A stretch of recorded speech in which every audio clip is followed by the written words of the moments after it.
Today I'm using these two ball rollers to texture my large slabs. I made these ball rollers about 6 years ago and I've used them a lot because they're kind of fun to use and they make a cool pattern. Here I'm using my number 8 wooden template to cut my large circle that fits this plaster mold, and very gently drape the slab onto the mold and slowly press the sides down so that they would hug the mold. I put my mark on it at this point and change my banding wheel to cut a little bit easier, and this is the perfect time to put on a foot ring. I do use a smaller wood template to make this process a little bit easier. Otherwise, it's just the normal score, slip, and attach. Now I should say that I made 2 of these bowls and I extruded some of these wide bands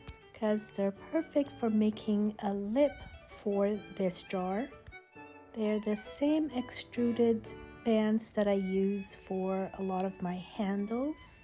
One is slightly smaller, the other one larger. I'm using the larger one here for the rim and the small one for the lid. Now I'll attach the 2 bowls and hide the seam as much as I can. Put a knob on the lid and carve a little bed for the lid to sit on. Probably the hardest part of this whole process. And we're done. We have a large cookie jar, probably the largest I've ever hand built. The lid's got a lip too, and you can take a look at the inside as well as the bottom, and the lid sits perfectly on it. It did take some time to build, but I think it turned out well. So do let me know what you think of this cookie jar.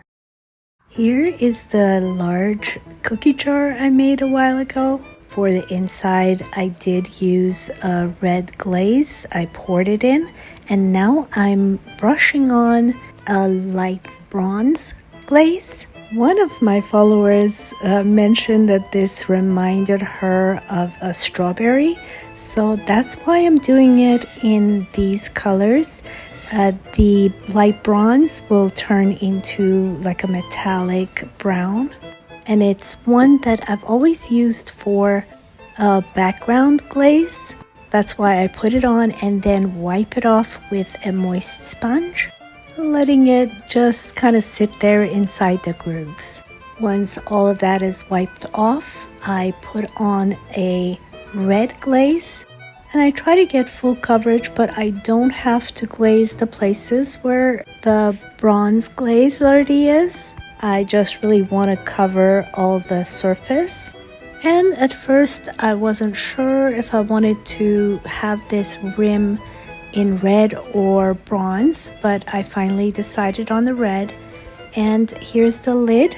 I am going to fire them separately, and this is why the bottom of both pieces are not glazed. And here it is, the big strawberry cookie jar. I've actually never used this glaze combination before, but I'm really happy with this and I'll definitely use it again. The red came out really nice and rich. Even the inside looks great. And that metallic sheen of the light bronze, I think, gives it an extra touch. I'm very happy with this piece, and this definitely won't be the last time I use the bronze and the red together. Hope you like it as much as I do.